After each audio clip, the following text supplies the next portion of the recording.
안녕하세요 여러분, 경기도교육청 교사 이지수입니다. 오늘 영상의 주제는 유네스코 교육의 미래 2050 보고서에서 발견한 경기교육입니다. 임태희 교육감님 신년사 속에 유네스코 미래교육 포럼 내용이 언급됐잖아요. 그러면서 제 블로그를 통해 유네스코와 관련한 질문을 정말 많이 해주셨어요. 왜 유네스코와 경기교육이 같이 포럼을 개최했는지, 도대체 둘이 무슨 관계길래? 특히 여기저기에서 교육의 미래 2050 보고서를 보라고 하면서 업로드를 해놨는데 여러분 이게 페이지가 300페이지입니다. 읽는데 시간이 좀 걸려요. 그리고 어려운 개념도 있고요. 그래서 이 보고서 속의 내용을 물어보시는 분도 있었어요. 그래서 질문이 들어온 김에 제가 이 보고서의 핵심을 정리해드리고자 합니다.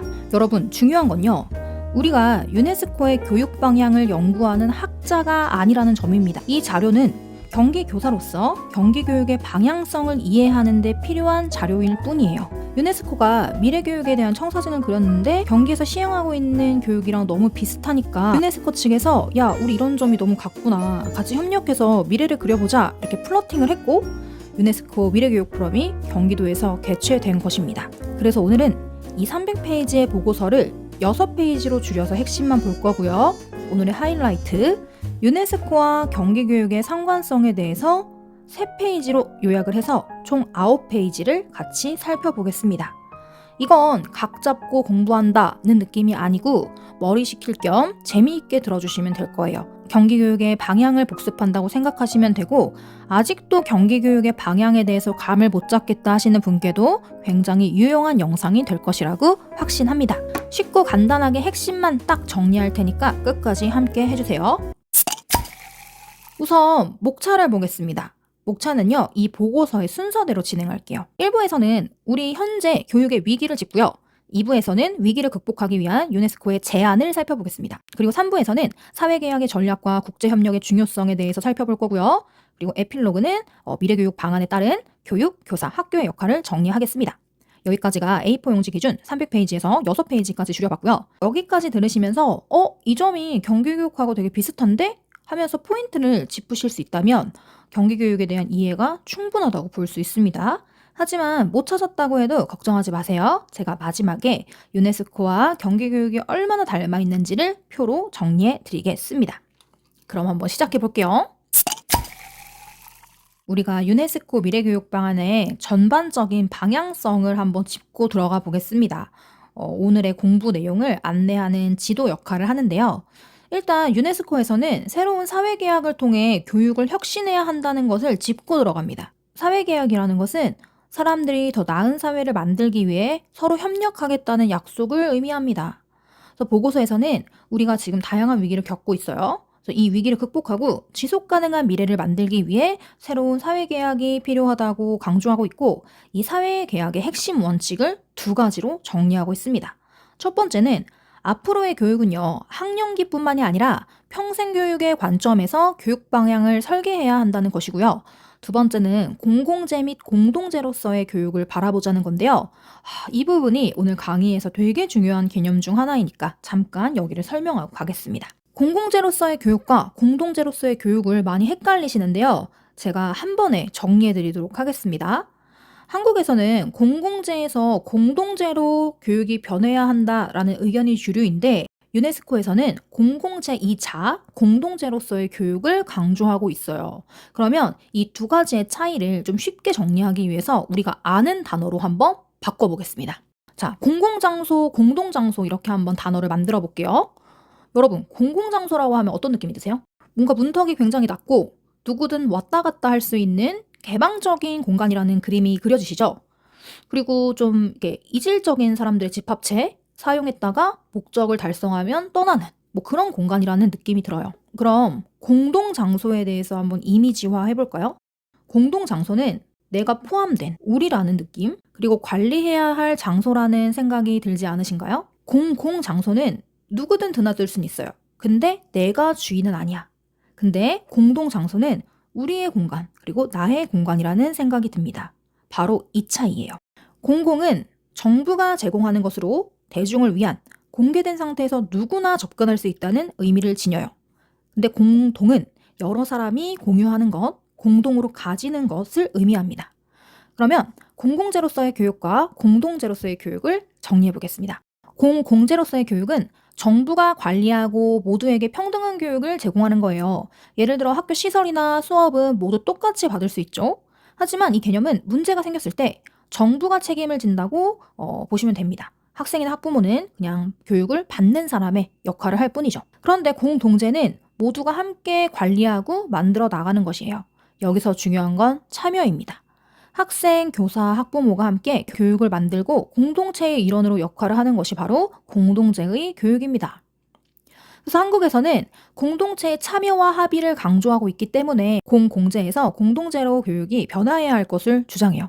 하지만 유네스코에서는 국가가 모든 사람에게 보편적으로 제공해야 되는 건 맞고, 그리고 공적 자원을 투자해야 한다며 공공재로서의 교육을 인정하면서 이것을 뛰어넘어 구성원 모두 교육을 함께 만들어 나가야 되는 공동체로서의 성격도 강조하고 있습니다. 이게 바로 공공재이자 공동체로서의 교육이에요. 이해되셨나요? 정리 다시 해볼게요. 공공재로서의 교육이 이렇게 분절적인 상태에서 내가 교육에 참여하는 그런 형태라면, 공동체로서의 교육은 교육 안에 내가 포함되어 있다고 생각하시면 됩니다. 교육을 공공재로만 생각하면 정부가 주도하고 우리는 받게 되지만, 공동체로 생각하면 모두 참여해서 더 나은 교육을 만들 수 있다는 점 꼭 기억해 주세요. 네, 그럼 다음으로 유네스코에서의 교육 목적을 살펴볼 건데요. 교육의 목적은 지식의 협력을 바탕으로 공정하며 지속 가능한 미래를 만드는 것이라고 보고 있습니다. 자, 그러면 이제 머릿속에 이 지도를 그려놓으시고요. 이거에 대한 디테일한 내용을 살펴보도록 하겠습니다. 네, 이 보고서에서는 첫 번째로 현재 교육이 당면한 위기를 이야기하고 있습니다. 첫 번째로 언급한 것은 교육의 불평등 문제입니다. 사회가 발전하면서 공교육이 확대되고 접근성이 확대되었지만 여전히 경제적 상황, 인종, 성별에 따라서 교육 기회에 차별이 있음을 지적하고 있어요. 또한 삶과 유리된 형식적인 교육이 아동 청소년의 현실을 반영하지 못하고, 또한 사회의 모습도 제대로 반영하지 못하고 있다는 점을 문제점으로 지적하고 있습니다. 두 번째 위기는 환경, 사회, 기술의 위기입니다. 즉, 기후변화나 자원 남용으로 자연재해가 발생해요. 근데 이게 교육에 직간접적으로 영향을 미치고 있다고 봅니다. 예를 들어볼까요? 홍수와 지진이 발생했어요. 그럼 학교에 못 가겠죠. 그러면 교육의 접근성이 떨어집니다. 그리고 자연재해 시에 주민 시민을 한 곳에 모아서 좀 관리하고 보호해야 하죠. 그때 학교가 피난처로 사용되는 경우가 많아요. 그렇다면 학교의 교육 기능이 약해지게 됩니다. 그리고 자연재해가 심한 동네에서는 교사가 일을 하지 않겠죠? 교사는 도시로 떠납니다. 그러니 교사 이동으로 인한 수급이 부족해지게 되고, 특히 소득이 낮은 지역과 농촌 지역일수록 이러한 영향을 더 크게 받는다고 언급을 하고 있습니다. 또한 코로나19로 인해서 민주주의 후퇴가 가속화되어 있다고 보고 있는데요. 정부의 감시나 행정권의 확대가 가속화되면서 이것이 교육의 민주주의에도 영향을 미치게 된다고 보고 있고요. 그리고 소득 양극화뿐만이 아니라 이제 디지털 기술 발전이 또 다른 이제 빈부격차를 가지고 온다고 보는데, 왜냐하면 디지털 사회가 되면서 이제 교육에 디지털을 우리가 많이 활용하게 되겠죠. 그런데 이 디지털을 활용할 수 있는 능력 차이가 또 학습 차이로 발전되고 있다는 거예요. 특히 선진국이나 개발도상국 간의 디지털 기술 차이도 나고요. 그래서 기술은 원격 교육이나 정보 수집에 있어서는 매우 중요하지만 목적 없이 사용할 경우에는 또 다른 문제점이 생긴다는 것을 이제 지적하고 있어요. 그리고 이 부분이 지금 우리에게도 굉장히 많은 시사점을 남기고 있습니다. 자, 그래서 이제 이 문제를 극복하는 방향을 얘기했는데요. 지속 가능한 대안을 모색해야 된다. 그리고 기술과 더불어 살기 위한 교육이 학교 교육에 추가돼야 된다라고 보고 있습니다. 자, 앞으로 이 지속 가능한이라는 말이 굉장히 자주 나오거든요. 이 지속 가능한은 단순히 당장의 문제 해결을 넘어 미래 세대가 필요한 교육까지 고려하는 것을 의미합니다. 환경, 사회, 경제 측면에서 두루 균형을 이루어서 지속적인 발전과 공존을 도모하는 것을 목표로 해요. 이 단어도 잘 기억해 주시고요. 자, 그럼 이제 이런 문제의식을 가지고 이를 해결하기 위한 방향을 제시하는 2부로 넘어가 보겠습니다. 네, 여기에서는 교육학, 교육, 교사, 학교가 나아가야 할 방향을 보여주고 있어요. 하나하나 볼게요. 먼저 교육학에서는 협력과 연대의 원칙이 강조됩니다. 우리가 앞서 봤던 공동체로서의 교육이 좀 강조되고 있는 건데요. 젠더, 종교, 인종, 장애, 국적 이런 차이를 넘어서 서로 존중하는 교육으로 나아가야 한다고 방향을 제시하고 있고요. 이를 위해서 학생들은 공감 능력, 협력적 문제 해결 능력 이런 것이 필요하다고 보고 있어요. 그리고 이를 위해서는 탈학습이 필요하다고 했는데, 탈학습은 쉽게 말해 기존에 익힌 지식이나 고정관념, 편견 등을 버리는 과정을 의미합니다. 경기도교육청에서도 성인지 감수성이 최근 몇 년간 굉장히 화두였죠. 이런 고정관념을 버리는 그런 교육이 탈학습이라고 할 수 있습니다. 자, 그리고 교육은요, 생태적, 학제적, 상호문화적으로 접근해야 된다라고 보고 있는데, 생태적 학습은 자연과 인간의 상호작용을 이해하고 환경을 보존하면서 지속 가능한 생활 방식을 배우는 학습을 의미해요. 학제적 학습은 여러 학문 분야를 통합해서 문제를 다각도로 분석하고 해결하는 학습을 의미하고요. 상호문화적 학습은 다양한 문화와 관습을 이해하고 존중하고 소통하고 협력하는 능력을 기르는 학습입니다. 자, 이를 위해서는 복수 언어주의, 즉 다양한 언어를 습득할 필요성이 있겠죠. 그래야 그 문화권을 정확하게 이해할 수 있으니까요. 그리고 소통도 편리하고, 그리고 수리, 인문학, 과학적 사고력 등 역량을 강화해야 한다고 봅니다. 또한 디지털 시대에 따른 디지털 문해력의 중요성도 강조하고 있어요. 자, 여기까지 보실 때 경기교육하고 어떻게 닮아 있는지 좀 느껴지시나요? 좀 느껴지셨다면 여러분들 굉장히 경기교육의 이해도가 높다고 볼 수 있습니다. 그럼 다음으로요, 이제 교사에 대해서 볼 건데요. 이런 것을 실현하기 위해서 교사의 변혁적 역할을 강조하고 있습니다. 이건 정말 정말 중요한데요. 별표 한번 쳐보겠습니다. 우리는 교사이기 때문에 교사의 역할을 이해하는 것이 무척 중요하겠죠. 교사의 변혁적 역할이란 학생과 사회의 긍정적인 변화를 일으킬 수 있는 역량을 의미합니다.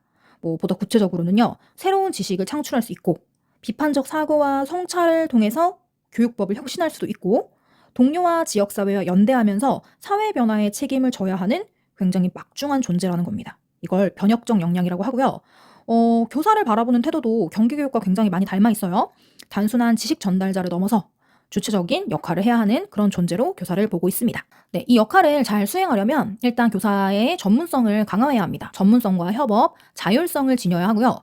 그리고 학생들과도 함께 문제 해결 프로젝트를 해야 한다고 보고 있는데요. 일방적으로 지시를 하거나 나는 가르치고 너는 배운다 이런 느낌이 아니고 같이 교육 활동에 참여하는 것, 이것을 중요하게 보고 있습니다.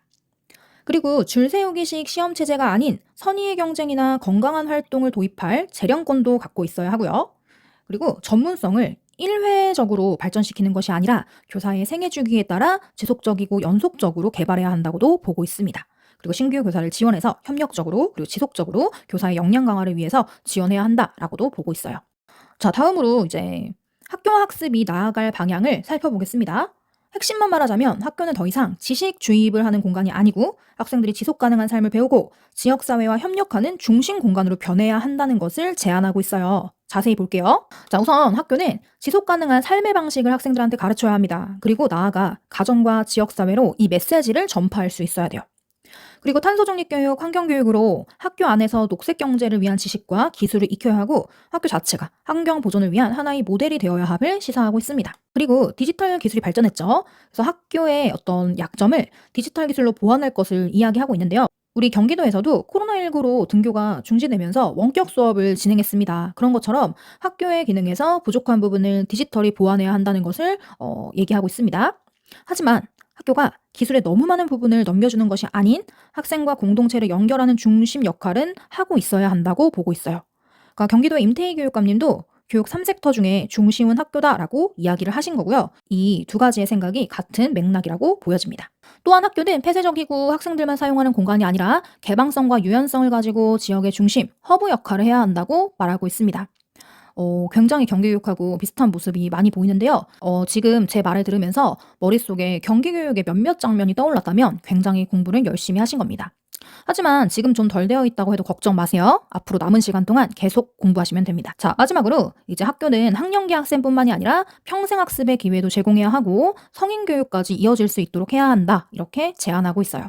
다음으로 3부에서는 이렇게 변화하는 교육을 위해 끊임없이 연구하고 세계적으로 연대하고 협력하고 정책의 다양한 사람들의 목소리를 반영해야 할 것을 주장하고 있습니다. 특히 연구 단계에서는 데이터, 알고리즘 이런 것을 사용한다면 훨씬 더 교육의 효율성과 효과성이 있을 것이다 라고 말하고 있고요. 하지만 주의할 점은 데이터의 정량화가 보여주지 않는 부분, 현실의 복잡성을 반드시 반영해야 한다고 이야기하고 있습니다. 한 가지 예를 들어보면은 학생의 학습 성취도나 점수 이런 것은 보여줄 수 있지만 내면의 가능성, 잠재력, 동기부여 이런 것은 기술이 다 해결해 줄 수 없죠. 이런 부분은 이제 교사의 역할이 이제 중요하다라는 것이고요. 그래서 데이터 외에도 다양한 정보를 반영할 수 있어야 된다라고 제안하고 있습니다. 그리고 디지털을 사용할 때 교육의 본질을 잃지 않도록 비판적으로 사용하고 또 윤리적으로 사용하는 것이 굉장히 중요하다고 이야기하고 있습니다.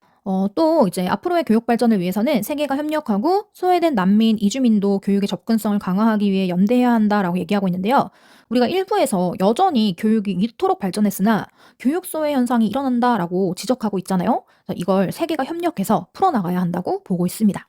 자, 그리고 마지막으로는요, 교육 정책과 의사결정을 뭐 정부 주도로 하는 것이 아니고 다양한 사람의 의견을 반영해서 공동체로서의 교육 성격을 강조하고 있습니다. 그리고 특정 상업 논리가 반영된 것이 아닌 모두에게 교육이 도달하고 평등한 배움이 되어야 한다는 공공성과 형평성을 강조하고 있어요. 자, 결국 여러분, 이 보고서가 말하고자 하는 건 교육은 더 이상 단순한 지식 전달이 아니라 더 나은 미래를 만들어 나가는 과정이다라는 겁니다. 그리고 이를 위해 모두가 함께 협력해야 한다고 강조하고 있습니다. 네, 이제 마지막 에필로그는요, 교사와 학교의 역할 중심으로 다시 한번 이 내용을 정리한 것이니 읽어보시면 되는데요. 특히 이 교사의 역할에서 협력, 자율성, 전문성을 지닌 존재, 뭐 이런 것들 꼭 다시 한번 보시고, 학교도 역시 이렇게 협력에 적합한 공간으로 재구성해야 하고 디지털과 지속 가능성을 고려해야 된다. 이 정도는 꼭 기억해 두셔야 됩니다. 그리고 이제 세 가지 질문을 던지고 있는데요. 이건 경기교육과의 유사성에서 경기도 교육감 임태희 교육감님이 답한 내용으로 정리해서 말씀드리도록 하겠습니다. 네, 이렇게 유네스코가 한 3년 전에 이러한 그 보고서를 발간했는데 경기도 교육청에서 하고 있는 교육하고 자신들하고 너무 닮아 있는 거예요. 그래서 플러팅을 했다고 말씀을 드렸죠. 그럼 지금부터 어떤 점이 유사한지 역시 목차순으로 다시 한번 정리해 보면서 그 모습을 살펴보겠습니다. 사회 변화 속 교육의 위기에서 먼저 닮은 점을 찾아볼게요. 일단 경기도 교육청도 현재 교육에 불평등이 있다는 것을 지적합니다. 우리 경기도만 좀 한정적으로 볼게요. 경기도는 넓은 땅만큼 다양한 지역 환경으로 인해 교육 격차가 발생하고 있다라는 것을 인정을 하고 이를 해결해야 한다라고 이제 이야기하고 있습니다. 또한 환경, 사회, 기술 위기에 대해서도 문제점을 짚으면서 앞으로 학교에서는 환경교육이나 또 인구 과밀 지역이나 밀집 지역에 대한 대응, 그리고 AI와 디지털 시대 변화에 따른 교육을 모색하고 있고요. 그래서 경기도는 단 한 명도 소외되지 않는 교육 환경을 조성하기 위해 경기교육 3섹터 제도를 도입하고 디지털 역량과 시민 역량의 중요성도 함께 강조하고 있습니다. 자, 경기교육 3섹터 이제 모르시면 안 되죠. 기억이 딱 안 나신다면 다시 신년사 영상으로 돌아가셔서 무한 반복을 해주셔야 됩니다. 자, 다음으로 이제 2부 이런 상황에서 나아가야 할 방향을 보면 이 점도 너무 닮아 있습니다. 일단 경기도교육청은 공동체로서의 교육을 강조했는데요. 모든 교육 공동체가 교육에 참여하는 것을 몇 해 전부터 지향하고 있죠. 그리고 협력을 위해 학부모 교육도 실시하고 있고요. 또 인성교육, 시민교육을 강조해서 디지털 시대에서도 변하지 않는 공감, 존중, 배려 이런 가치를 키워나가야 된다고 보고 있습니다. 또한 환경, 사회, 기술의 위기 속에 대응할 수 있는 교육 방안도 제시했는데요. 뭐 다문화 교육이나 세계 시민 교육, 외국어 교육, 뭐 IB 프로그램 뭐 이런 것들은 상호 문화성과 세계 시민성을 염두에 두고 있는 정책이라고 볼 수 있습니다. 최근에는 임태희 교육감님이 과학고 설립도 추진하면서 학생의 역량 강화를 위해 노력을 하고 있습니다. 다음으로 교사의 역할을 변화의 주체로 보는 점도 닮았습니다. 신년사에서는 교사를 콘텐츠 프로슈머라고 표현을 했어요. 전문성과 자율성을 가지고 교육 콘텐츠를 만들 수 있는 존재, 그리고 지식 전달자를 넘어서 혁신의 주체, 그리고 이 과정을 협업으로 해야 한다고 보고 있고요. 그리고 유네스코에서도 학습자와 교사가 같이 프로젝트를 하는 걸 강조했잖아요. 경기도에서도 하이러닝을 활용한다면 교사와 학습자가 상호작용을 할 수 있습니다. 이 점도 강조하고 있어요. 이런 부분이 매우 닮아 있습니다. 그리고 교사가 이런 것들을 원활하게 하기 위해 법적 보호 등으로 교육 활동을 보장하고 있고요. 그리고 학교를 주체적이고 협력적이고 활동적인 공간으로 보는 것도 비슷합니다. 자율 역량을 가지고 맞춤형 교육 과정을 운영하고 또 학생의 건강하고 안전한 교육 활동을 조성하는 것도 웰빙을 지원하는 모습하고 닮았고요. 그리고 공동체, 지역사회와의 협동을 강조하잖아요. 경기도에서도 교육 2섹터인 공유학교 등으로 지역과 연대하는 교육을 추진하고 있습니다. 그리고 디지털 교육, 탄소 중립 교육, 평생학습 전부 다 경기도 교육청에서 추진하고 있고 추진할 예정입니다. 네, 이제 이를 위해서 유네스코에서는 연구와 혁신을 하자, 그리고 세계와 연대하자, 사회적 참여를 강화하자라고 제안을 했는데요. 경기도에서도 마찬가지입니다. 디지털 데이터를 활용한 연구를 강조하고 있고요. 유네스코에서는 이 이상의 현실을 반영하자고 했잖아요. 그래서 경기도에서도 마찬가지입니다. 하이테크, 하이터치. 기술에만 모든 것을 맡기는 것이 아니고 교사와 학생의 정서적인 교류, 학생에게 동기부여를 하는 것 이런 것들을 통해 기술의 한계를 넘어서야 한다고 보고 있습니다. 그리고 IB 프로그램이나 유네스코와의 협력으로 세계와 협력하고 세계를 무대로 나아가는 점도 이제 비슷하다고 할 수 있고요. 마지막으로 교육에 공동체 의견을 반영해야 하며 특정 이념이 교육의 본질을 훼손하지 않도록 교육에는 이념 갈등이 없어야 한다고 말한 점도 비슷해요. 그래서 경기도교육청은 서울시 교육청과 한국형 보이텔스바와 협약을 맺었죠. 정말 비슷한 점이 많습니다. 이 두 주체가 공감하는 부분, 그리고 이를 통해 경기교육이 나아가는 방향에 대해서 여러분이 정리하고 이해하는 시간이 되셨길 바라요. 자, 그러면 진짜 마지막으로요. 유네스코 보고서에서 세 가지 물음을 던졌습니다. 이에 경기도 교육감 임태희 교육감님이 대답한 것을 정리하면서 맞춰볼게요. 자, 일단 무엇을 계속해야 하는가? 임태희 교육감님은 이렇게 설명하고 있습니다. 학교에서 존중, 배려, 협력을 통해 인성을 키우고 공동체 역량을 키우는 것, 이건 계속하겠다. 하지만 중단해야 할 거, 배우는 주체를 학생으로 한정하거나, 왜냐하면 우리 교사와 학생이 함께하는 교육을 지향한다고 했잖아요. 그리고 시공간에 제약을 두었던 것, 그리고 편향적인 교육 바로 중단하겠다라고 말했습니다. 이를 위해서 이제 3섹터로 시공간의 경계를 확장했죠. 그리고 앞서 말한 보이텔스바흐 협약이 상호 존중과 상대의 입장을 고려해보는 교육이 될 수 있을 것입니다. 그리고 창조해야 될 교육으로는 앞으로 미래 교육을 구상할 때 연대와 협력으로 나아가겠다 이렇게 밝히고 있어요. 네, 다시 한번 말씀드리지만 여러분, 우리는 유네스코 그 자체보다도요, 경기도와 공감하는 부분을 중심으로 보고 경기교육을 이해하는 자료로 활용하셔야 됩니다. 이 영상을 통해 여러분이 그 목표에 조금 더 가까워졌다면 저도 매우 보람이 있겠습니다. 경기교사를 준비하는 여러분, 경기교육에 대한 자부심을 가지고 열심히 공부해주세요. 독감이 유행하고 있다고 하니 항상 건강관리도 잘 해주시고요. 다음 영상에서 또 더 유익한 내용으로 찾아뵙겠습니다. 안녕.